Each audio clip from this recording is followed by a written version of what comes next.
So hello बच्चों, कैसे हैं आप लोग। I hope you all would be in good health. और आज हम अगला डे 3 जो हम लोग कराए हैं चैप्टर कंट्रोलिंग का, वो अपन आज स्टार्ट कर रहे हैं।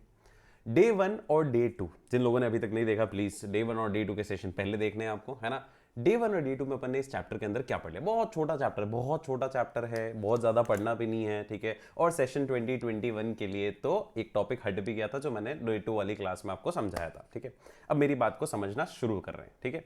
आज का सेशन जो है हमारा वो किसके ऊपर है, कंट्रोलिंग का थर्ड सेशन है। और डे 1 और डे 2 में हमने क्या पढ़ा था, मैं जल्दी से एक बार रिव्यू आपको दे देता हूँ, ओवरव्यू दे देता हूँ, और फिर अपन आज का सेशन शुरू करेंगे। डे 1 पे अपन ने ये पढ़ा था कि कंट्रोलिंग क्या होता है और कंट्रोलिंग का नेचर क्या होता है, ठीक है। और उसी दिन से अपन ये बात करते हुए आ रहे हैं कि सर कंट्रोलिंग का लॉजिक तो सर वो का वो ही है क्या, कि जो स्टैंडर्ड आपने सेट किया और जो एक्चुअल आपका है, इनमें अगर कोई डिफरेंस आ रहा है, ठीक है, तो वो आपको क्या कहलाएगा, वो आपको कहलाएगा आपका डिविएशन, और डिविएशन को करेक्शन अपने को करना है। डे 2 में अपन ने क्या डिस्कशन किया, इंपॉर्टेंस ऑफ कंट्रोलिंग डिस्कस कर लिया था, ठीक है, कि कंट्रोलिंग क्यों इंपॉर्टेंट है, और उसका आराम से आंसर भी मैंने आपको तरीके से याद करवा दिया था, ठीक है, कि आपके पेरेंट्स और आपको सोचो वो आपको कंट्रोल करे ऑर्डर और डिसिप्लिन में लाने के लिए, ठीक है, ताकि आप गोल अचीव कर सको। अगर कहीं कोई डिविएशन आ रहे हैं तो उसमें सुधार करो। सुधार कैसे करो, एफिशिएंट यूटिलाइजेशन करो रिसोर्सेज को। मैंने कहानी आपको डे 2 पे समझा दी थी। और डे 2 के अंदर लास्ट टॉपिक अपन ने जो डिस्कस कर रहे थे और वही कंटिन्यू आज अपने को करना है, वो क्या था, जो आपकी स्क्रीन के ऊपर है, कंट्रोलिंग का प्रोसेस। कंट्रोलिंग का प्रोसेस अपन डिस्कस कर रहे थे, ठीक है, जिसके अंदर अपन ने 2 स्टेप्स तो पढ़ी ली थी, ठीक है। कंट्रोलिंग का प्रोसेस आपको दिख ही रहा है, ये देखो ऊपर है ना। कंट्रोलिंग के प्रोसेस में सबसे पहली स्टेप अपन ने क्या डिस्कस कर ली थी, कि टारगेट सेट करना है, ठीक है, वो इधर देखो दिख रहा है आपको, है ना, परफेक्ट, ठीक है, कि टारगेट अपने को सेट करना है। Okay, so this is visible ना, ये सामने दिख ही रहा है आपको, टारगेट सेट करना है। फिर उसके बाद अपन ने जो पढ़ा था वो क्या पढ़ा था, टारगेट सेट करने के बाद आपको सेकंड स्टेज पे क्या करना है, मेजर करनी है परफॉर्मेंस। और थर्ड स्टेज से अपने को आज पढ़ना है 2 स्टेप में। वापस एक बार हल्का सा ओवरव्यू दे देता हूं आपको, ताकि अपन आज का सेशन शुरू कर सके, day 3 of the chapter controlling. So पहला स्टेप क्या पढ़ा था कंट्रोलिंग के प्रोसेस का, टारगेट, स्टैंडर्ड, यार्डस्टिक, मेजरमेंट आपको करना है किसी स्टैंडर्ड के ऊपर, तो उसके लिए कुछ टारगेट आपको सेट करना पड़ेगा। और ये टारगेट कैसा होना चाहिए, कुछ पॉइंट्स भी थे कि अचीवेबल हो, ऐसा नहीं हर कुछ ही सेट कर लिया। एग्जाम्पल मैं आपको दिया था 12th में, आपने हर कुछ ही सेट कर लिया, स्टैंडर्ड 101% लाऊंगा, पॉसिबल ही नहीं, ठीक है। दूसरा, आपको रिसोर्सेज को ध्यान में रखते हुए अपना टारगेट सेट करना है। टाइम लिमिट होनी चाहिए, जनरली शॉर्ट टर्म होनी चाहिए, और अगर आप लॉन्ग टर्म भी सेट कर रहे हो तो उसके पे एक बार छोटे छोटे टुकड़े करने हैं आपको शॉर्ट टर्म के, ठीक है। फिर स्टैंडर्ड को चेंज करते रहना अगर एनवायरमेंट चेंज हो जाए, ये अपन ने पढ़ लिया था। सेकंड, परफॉर्मेंस, वास्तविक परफॉर्मेंस फिर मेजर कर लो कि आपने कैसे काम किया। और परफॉर्मेंस मेजर करते समय हमेशा ये बात ध्यान रखना, कल भी बोली थी, क्वांटिटेटिव और क्वालिटेटिव दोनों एस्पेक्ट को ध्यान रखना। भले ही टारगेट क्वांटिटी में अचीव कर लिया, लेकिन क्वालिटी खराब कर दी उस माल की तो कोई मतलब ही नहीं, ठीक है। तो 2 स्टेप हमारे लास्ट सेशन में मैंने आपको समझा दिए थे, डे 2 वाले सेशन में, और आज हम थर्ड स्टेप से शुरू कर रहे हैं, which is day number 3। Third step क्या हुई, 2 स्टेप के बाद ऑब्वियसली तीसरी स्टेप क्या है, कंपेयर करना है जो स्टैंडर्ड आपने सेट किया था और जो एक्चुअली आपने परफॉर्म किया। So you have to compare the performance against what, against the standard, ठीक है। आपको कंपेयर करनी है परफॉर्मेंस किसके अगेंस्ट, स्टैंडर्ड के अगेंस्ट, ठीक है। जैसे आपने देखो यार, मस्त डायग्राम बनाया मैंने आप लोगों के लिए दिया है, स्टैंडर्ड आपने ये सेट किया था और एक्चुअल आपका ये आया, मतलब देयर इज अ डिफरेंस। देखो अगर सेम आ जाता, अगर सेम आ जाता तो कंट्रोलिंग का स्टेप यही खत्म हो जाता, कि जो हमने टारगेट सेट किया था एक्चुअल भी अचीव हो गया है, क्वालिटी क्वांटिटी दोनों परफेक्ट हैं, खत्म। फिर तो आगे की स्टेप ही नहीं है, क्योंकि डिविएशन जब आया ही नहीं, डिविएशन आया ही नहीं तो उसका एनालिसिस करना ही नहीं, उसका एनालिसिस नहीं करना है तो आगे कोई करेक्शन करना ही नहीं है, तो मतलब आपकी स्टेप यही खत्म हो जाती है, ठीक है। लेकिन अगर स्टेप के अंदर डिविएशन नजर आया, जो कि आपको दिख रहा है, ठीक है, कि ऐसी कैंडी होनी चाहिए थी, स्टैंडर्ड हमने ऐसा सोचा था और बन गई ये, मतलब there is a difference between standard and actual, और उसको फिर अपने को क्या करना है, वो डिविएशन दिख गया स्टेप में, अगली स्टेप में उसी डिविएशन को अपने को क्या करना है, एनालाइज करना है। तो इस स्टेप के अंदर देख लो क्या स्टेप है, कंपेयर करना है एक्चुअल परफॉर्मेंस किसके अगेंस्ट, स्टैंडर्ड के अगेंस्ट। क्या लिखा है, अगर दोनों में मैच हो जाता है, अगर एक्चुअल भी वही आई जैसी सोची थी स्टैंडर्ड आपने, तो कंट्रोलिंग फंक्शन यही खत्म। But if there is a mismatch, अगर मिसमैच होता है, ठीक है, डीविएशन आता है, तो फिर मैनेजर क्या पता करेगा कितना डीविएशन आया। अगर डिविएशन हल्का सा आया होता, माइन्यूट सा, जैसे हमने टारगेट दिया था 10,000 यूनिट प्रोड्यूस करने का और उसने 9,980 यूनिट्स प्रोड्यूस कर लिए, माइनर सा डिविएशन है, इग्नोर किया जा सकता है। लेकिन डिविएशन अगर मेजर है, बड़ा है, तो एक्शन अपने को लेना पड़ेगा और अगली स्टेप पे फिर आना ही पड़ेगा। हल्का सा डिफरेंस होता तो ऑब्वियसली, आपने टारगेट लिया 95%, आए 94.3%, 94.5%, ठीक है, that is part and parcel, वो चलता है, ठीक है। बहुत ज्यादा डिविएशन है, एक्सटेंट ऑफ डिविएशन आपको लगता है कि एक लिमिट से ज्यादा है, तो आपको उस डिविएशन को एनालाइज करना है, which is the third step, जो अपन अगली स्टेप पढ़ेंगे। क्लियर?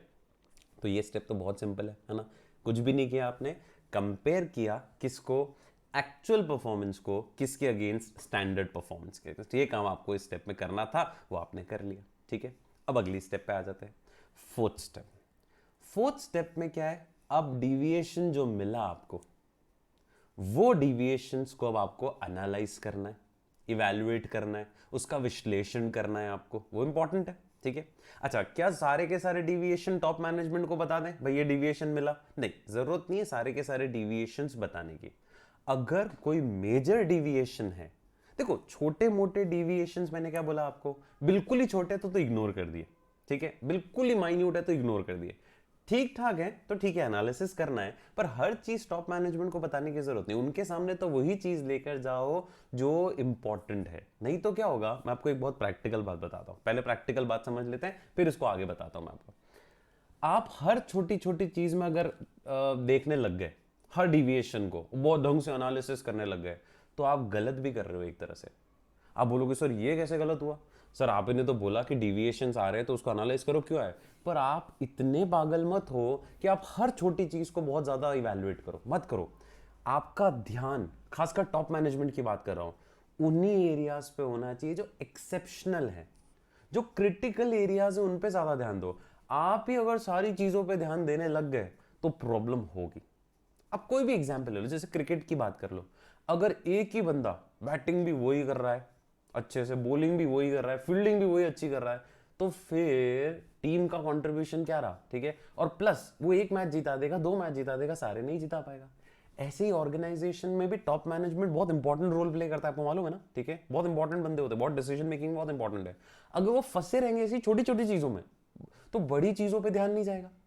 तो इसीलिए ये जो स्टेप है आपकी फोर्थ वाली, इसमें बहुत अच्छे से डिटेल भी दे रखी है, बहुत ध्यान से समझना, ठीक है। लैंग्वेज को बहुत ध्यान से समझना, मैं यही समझाने की कोशिश कर रहा हूं। पहला पॉइंट, इसमें क्या लिखा हुआ है, सारे के सारे डिविएशंस, ठीक है, जितने भी डिविएशंस हो रहे हैं, it need not be brought to the notice of top management. सारे डिविएशंस टॉप मैनेजमेंट की नजर में लाने की जरूरत नहीं है। आपको एक रेंज सेट करनी पड़ेगी कि यार इतने डिविएशंस हैं, इतना है, तो मैं टॉप मैनेजमेंट को तक नहीं पहुंचाऊंगा, मैं उसको कोशिश करूंगा कि क्या कर लूं, खुद ही हैंडल कर लूं, ऑपरेशनल लेवल वाला खुद ही हैंडल करेगा। तो क्या लिखा है, अ रेंज, रेंज मतलब एक लिमिट सेट करनी पड़ेगी आपको। Range of deviation should be established and only the cases beyond this range should be brought to the knowledge of top level management, ठीक है, ओके। तो मतलब इन शॉर्ट आपने क्या कर दिया, आपने डिविएशंस के 2 टुकड़े कर दिए, जो भी डिविएशंस आपको मिल रहे हैं, ठीक है। एक डिविएशन वो जो आपको अर्जेंटली एक बार अटेंड करना है, बहुत इंपॉर्टेंट है, बहुत बड़ा डिविएशन आ रहा है, ठीक है, और वो ध्यान नहीं दिया तो बाकी नुकसान हो सकता है। और दूसरा डिविएशन जो है, जो माइनर है, ठीक है, जो इनसिग्निफिकेंट है, जो अभी आपको अर्जेंटली डील नहीं करना है। तो आपने कुछ भी नहीं किया, डिविएशंस के क्या कर दिए, 2 टुकड़े कर दिए, ठीक है।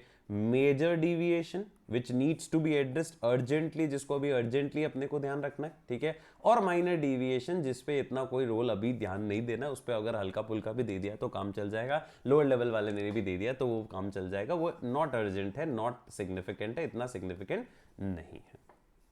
क्लियर, समझ में आया, ठीक है। पॉइंट क्लियर है ना, अभी इसी में अभी बाकी है कंटेंट थोड़ा सा, ठीक है। तो डिविएशन, अपनी स्टेप्स क्या चल रही है, वापस एक बार वो रिकॉल करके फिर मैं वापस आ रहा हूँ स्टेप के ऊपर, अच्छे इस पे भी और कंटेंट बाकी है अपना, ठीक है। क्या स्टेप्स चल रही है सर, सबसे पहले तो क्या किया, सबसे पहले टारगेट सेट किया, फिर एक्चुअल परफॉर्मेंस करी, एक्चुअली काम करा, उसको नापा, कंपेयर किया, डिफरेंस आ रहा है, नहीं आ रहा है तो टेंशन ही खत्म, बहुत माइनर है, बिल्कुल ही माइनर है, मतलब माइनर से भी सुपर माइनर है, इग्नोर मारो, थोड़ा इंपॉर्टेंट है, ठीक है। इग्नोर मारना क्यों बताया, अभी बोला, देखो फोर्थ स्टेप में भी यही बात है, इग्नोर क्यों मारा आपने, क्योंकि वो वैसे ही इतना माइनर है, कोई ध्यान देने की जरूरत नहीं, हो जाएगा सेटल। थोड़ा ठीक है, नॉट अर्जेंट है, एक कैटेगरी बना लो, बहुत इंपॉर्टेंट है, मेजर है, अर्जेंटली एड्रेस करना है, एक कैटेगरी बना दो। और इससे फायदा अभी क्या बोला मैंने आपको, आपका ध्यान इंपॉर्टेंट चीजों पे ज्यादा रहेगा, लेस इंपॉर्टेंट पे कम रहेगा, और ये सही भी है, ठीक है। जो इंपॉर्टेंट है उस पर ज्यादा ध्यान देना जरूरी है, जो कम इंपॉर्टेंट है उस पर कम ध्यान देना जरूरी है। और इस फंडे को इन दो टॉपिक से भी आपको समझना है। सो दीज टू कैटेगरीज, ये जो दो कैटेगरी मैंने बनाई थी ना अभी, अर्जेंट और नॉट अर्जेंट वाली, ठीक है, उसको ऐसे समझो। ये दो कॉन्सेप्ट हैं, दो वेज बता रखे हैं कि वो कैसे आप इन दो तरीकों से उसको अर्जेंट नॉट अर्जेंट को बता सकते हो। एक कॉन्सेप्ट है, वर्ड सुनना, क्रिटिकल पॉइंट कंट्रोल। इनके ऊपर भी कभी कभी क्या आ जाता है, छोटा क्वेश्चन आ जाता है। क्रिटिकल पॉइंट कंट्रोल नाम से भी क्लियर है, और ये डायग्राम भी मैंने आपके लिए दिया। देखो, आप एक रेंज बना लो, ये आपने रेंज बना ली, ठीक है, कार में भी होता है ना मीटर, उसमें भी रेंज होती है स्पीड की, है ना। ये एक रेंज बना ली हमने। हमने यहां तक अगर डिविएशन रहेगा इतना, तो ये बहुत कम रिस्क है हमारे लिए। यहां तक है ठीक ठीक है, और यहां तक है तो इंपॉर्टेंट है, ग्रीन, ऑरेंज और रेड लाइट, है ना, वैसा ही फंडा है। क्रिटिकल पॉइंट कंट्रोल या क्रिटिकल कंट्रोल पॉइंट क्या कहता है, जो क्रिटिकल एरियाज है। अब क्रिटिकल कौन सा हुआ, ये क्रिटिकल हुआ रेड वाला, ठीक है, उस क्रिटिकल एरिया को पहले एड्रेस करो, जो कम क्रिटिकल है उसको बाद में, और जो सबसे लो क्रिटिकल है उसको सबसे लास्ट में, ठीक है, ताकि आप की एरियाज पे, जिसको हम बोलते हैं के आर ए, यहां पे लिखा भी नीचे, मैं उसका फुल फॉर्म यहां लिख देता हूं, की रिस्क एरियाज, ठीक है। तो जहां पर रिस्क ज्यादा है उनको ज्यादा अच्छे से एड्रेस करो, उनको अर्जेंटली एड्रेस करो, और जहां पर रिस्क कम है उसको कम तरीके से लेट भी एड्रेस करोगे, बाद में भी देख लोगे तो चल जाएगा। ये एक पॉइंट है, क्रिटिकल पॉइंट कंट्रोल, नाम से भी क्लियर है। जो क्रिटिकल पॉइंट्स हैं, जो क्रिटिकल एरियाज हैं, ठीक है, जैसे यहां पर ये पॉइंट सेट कर लो, ये पॉइंट से ऊपर अगर आता है, ठीक है, तो रिस्क ज्यादा है, और ये पॉइंट से नीचे आता है तो रिस्क कम है। तो देखो लैंग्वेज देखो क्या लिखा है, इस कॉन्सेप्ट का मतलब क्या है, आप फोकस कर रहे हो किस पे, कुछ की एरियाज पे, और उनमें अगर डिविएशन ज्यादा मिल रहे हैं उन की एरियाज में, ठीक है, उन की एरियाज में, तो उनको आपको अर्जेंटली अटेंड करना है, ठीक है। मतलब बहुत सिंपल सा एग्जांपल दे दूं कि आप एग्जांपल यहां पे भी दिया हुआ, चलो ये भी ले सकते हैं, नहीं तो अपन अपना देसी एग्जांपल भी ले सकते हैं कि हमारे फैमिली में, वो मैंने आपको बताया था, एक प्रोग्राम हो रहा है, अब आपने सबको काम दे दिया अलग अलग, अब संगीत खराब हो गया, तो वो की एरिया है, वो की एरिया है, वहां अगर डिविएशन आ रहा है तो वहां आपको एनालिसिस करना पड़ेगा। लेकिन लेट्स सपोज कि छोटा मोटा फंक्शन जो है, ठीक है, उनमें कोई नहीं आया, कोई बैंड गुड उसका अपना ढोल वाला नहीं भी आया उसमें सुबह, अगर किसी हल्दी वल्दी में, तो इतना कोई फर्क नहीं पड़ेगा, ठीक है। सो की एरियाज को आपको अर्जेंटली अटेंड करना है, क्योंकि आपने वहां पर डिविएशन मिलना मतलब आपके लिए खतरनाक हो सकता है। सो क्या लिखा है, की एरियाज कौन से होते हैं, की एरियाज वो एरियाज होते हैं which have an impact on the whole organisation. ऐसे एरियाज जिनका इम्पैक्ट पूरी ऑर्गेनाइजेशन के ऊपर हो सकता है वो कहलाते हैं की एरियाज। खाना बेकार बन गया शादी में, तो that is a important area, वो डिविएशन अगर मिल गया तो लोग तो कुछ कुछ बोल के जाएंगे आपको। सो द पॉइंट इज वहां इंपॉर्टेंट एरिया उसको अर्जेंटली अटेंड करना, ठीक है। सो एग्जाम्पल क्या लिखा हुआ देखो, फॉर एग्जाम्पल अगर मान लो प्रोडक्शन कॉस्ट 5 रुपए पर यूनिट बढ़ जाती है और पोस्टल की कॉस्ट 20 रुपए पर यूनिट बढ़ जाती है, ठीक है। पोस्टल मतलब क्या हुआ कि इधर से उधर सामान भेजने की कॉस्ट, ओके। तो मोर फोकस आपका किसके ऊपर होगा, आपके लिए की एरिया है ये प्रोडक्शन की कॉस्ट। देखो पोस्टल कॉस्ट तो सामने वाले से चार्ज कर लेंगे अपन, कुरियर की कॉस्ट तो सामने वाला दे देगा, ठीक है। वो हम पोस्टल कॉस्ट तो बहुत, वैसे भी हर का सामान तो बाहर भिजवाना नहीं, बहुत कम लोग हैं जिनका सामान भिजवाना है हमको, बाकी लोग तो यहीं आके ले लेते हैं, तो पोस्टल कॉस्ट इतनी इंपॉर्टेंट नहीं है हमारे लिए, ठीक है, क्योंकि वो हम कम इनकर करते हैं। लेकिन प्रोडक्शन की कॉस्ट तो सामान मैन्युफैक्चर होगा तो इंपॉर्टेंट है ही। सो यहाँ पर क्या लिखा है, मोर फोकस किस पे करना है, to find out the reason for increase in the cost of production, क्योंकि वो हमारे प्रॉफिट को भी इंपैक्ट करेगा और हमारे फ्यूचर रेवेन्यू को भी इंपैक्ट करेगा।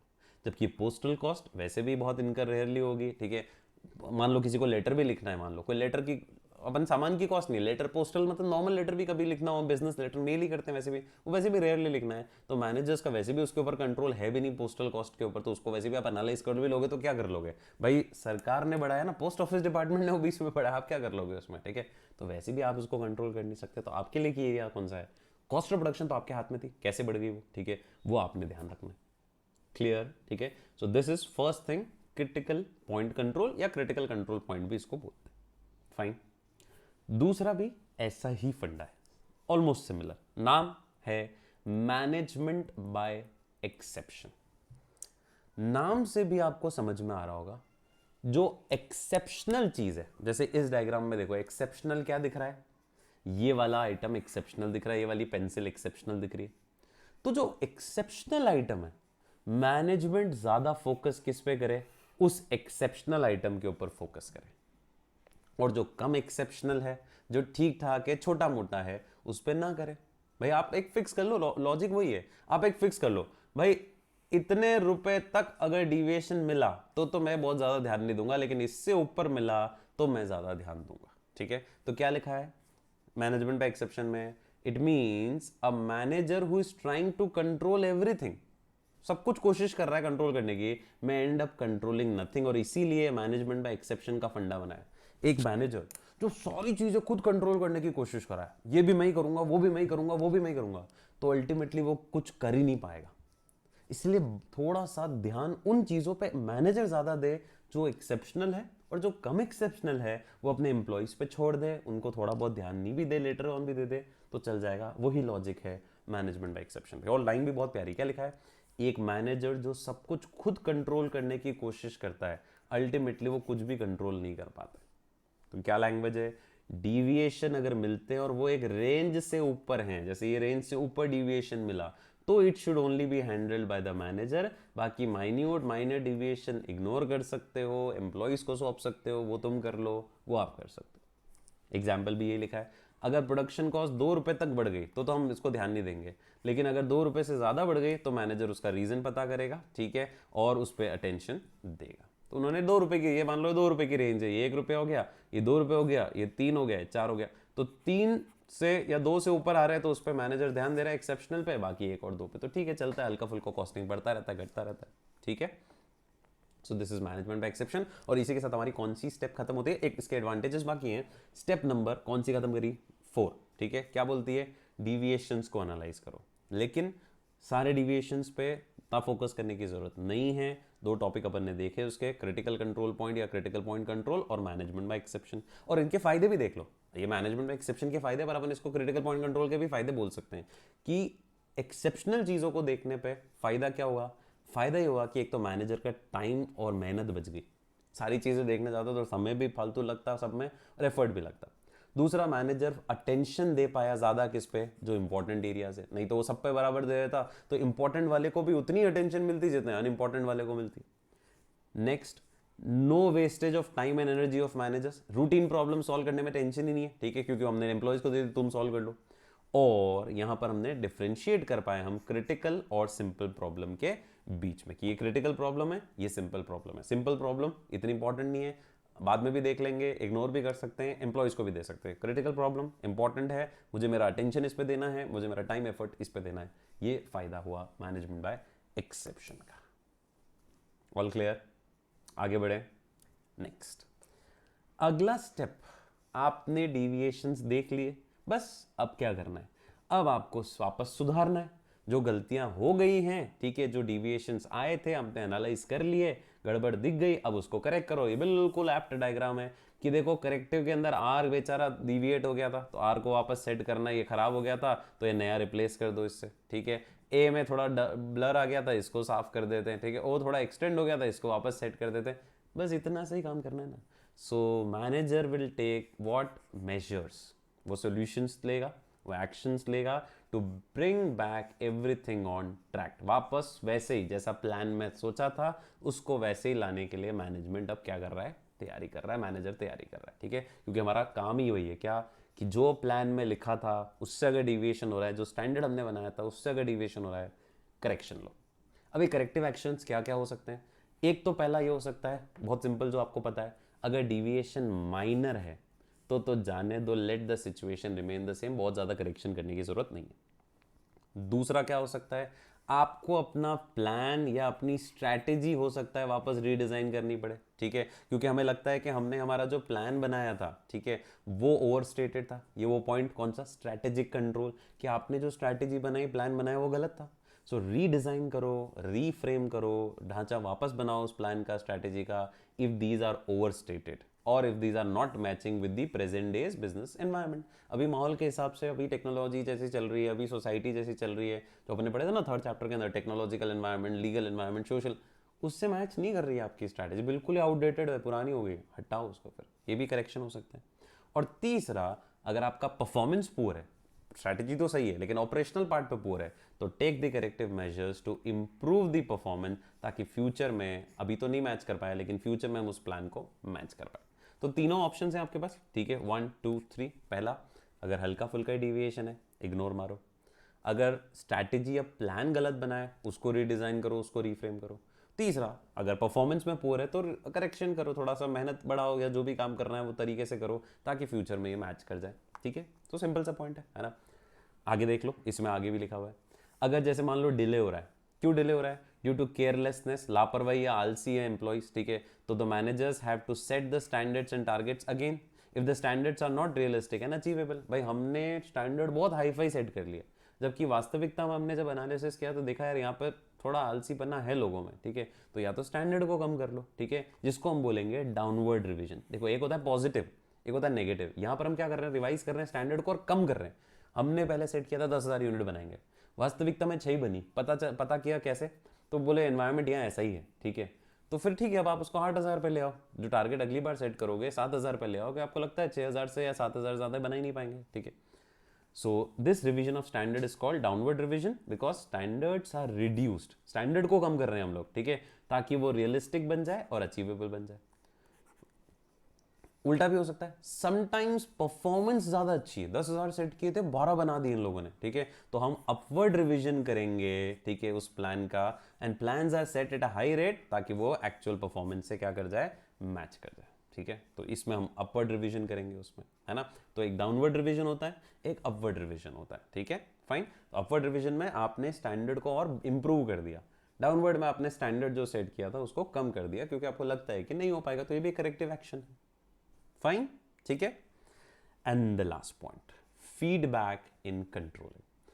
आपने सब करेक्टिव एक्शंस ले लिए, ठीक है, एक बार एक रिपोर्ट बना दो, ये देखो रिपोर्ट लिख रही है लेडी पूरी कि देखो ये करेक्टिव मेजर्स हमने ले लिए हैं, ठीक है, और फीडबैक रिपोर्ट में क्या आएगा, लिस्ट ऑफ रीजंस आएंगे, किस वजह से डिविएशंस आए थे, मतलब अभी तक जो भी किया ना उसकी रिपोर्ट बन रही है, ठीक है, क्यों डिविएशन आए थे, ठीक है, क्यों इनएफिशिएंसी रही थी, ठीक है, क्या रीजन था, लिस्ट ऑफ रीजंस आ गए, ठीक है, करेक्टिव मेजर्स जो आपने लिए हैं वो, ठीक है, ताकि इस साल की जो फीडबैक रिपोर्ट है वो बेस बन जाए किसके लिए, अगले साल के स्टैंडर्ड के लिए, और कंट्रोलिंग प्रोसेस वापस फर्स्ट स्टेप से शुरू हो जाए, जैसे मैंने आपको फर्स्ट डे डायग्राम में भी बताया था, कौन सा, ये वाला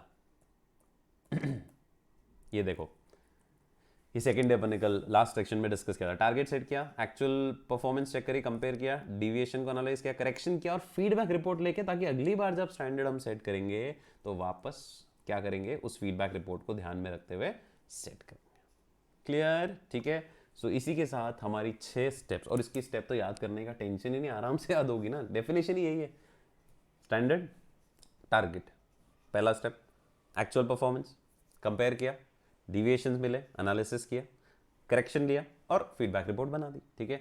तो you that is what is all about controlling का प्रोसेस। बस ये लास्ट में तो एक छोटा सा नोट है, वो अभी वैसे भी मैंने ऊपर डिस्कस कर लिया था कि डिविएशन मतलब क्या होता है, एक्चुअल परफॉर्मेंस और स्टैंडर्ड परफॉर्मेंस में डिफरेंस। अब पॉजिटिव डिविएशन कब होगा, जब एक्चुअल आपकी बेहतर है और स्टैंडर्ड जो आपने सेट किया था, जो प्लान आपने बनाया था वो कम है, 10,000 सोचा था 12 बना दिए, तो आपकी एक्चुअल परफॉर्मेंस बेहतर आ गई, तो डिविएशन जो है वो तो बहुत बढ़िया हो गया ऑर्गेनाइजेशन के लिए। नेगेटिव डिविएशन का मतलब क्या हुआ कि एक्चुअल परफॉर्मेंस आपकी क्या है, कम है, किससे, प्लान्ड परफॉर्मेंस है। तो इसमें तो हम अपवर्ड भी कर सकते हैं, अपवर्ड रिवीजन जो बोला था अभी अपन ने, है ना, तो इसमें अपवर्ड भी जा सकते हैं, इसमें हो सकता है आपको डाउनवर्ड रिवीजन करना पड़ेगा, ठीक है, क्योंकि आपकी एक्चुअल परफॉर्मेंस उतनी नहीं आ रही है जितनी आपने प्लान करी थी। Clear. So with this we are done with this chapter. इतना ही चैप्टर है, सच्ची इतना ही चैप्टर है, ठीक है, खत्म हो गया हमारा चैप्टर, कौन सा वाला, कंट्रोलिंग का। और इसको तो आप टिप्स पे याद रखना क्योंकि कुछ भी नहीं है इस चैप्टर में, छोटा सा चैप्टर है। We are done with this chapter. So अब नेक्स्ट चैप्टर जो हम लोग लेंगे, ठीक है, वो आपको मैं बता दूंगा, इंटीमेट कर दूंगा, ठीक है, फाइनेंशियल हमारे पास मार्केट टॉपिक है, प्रोबेबली वही हम लोग लेंगे, ठीक है। So with this we come to an end to the session of the day. पढ़ते रहो अच्छे से, अभी भी बोल रहा हूँ बहुत अच्छे से पढ़ते रहो, कुछ भी नहीं है बिजनेस में, आप आराम से स्कोर कर सकते हो, ठीक है, अच्छा खासा स्कोर कर सकते हो, थोड़ी मेहनत आपको करनी पड़ेगी बस, ठीक है। चलो, so have a good day ahead, ठीक है, टेक केयर, बाय बाय।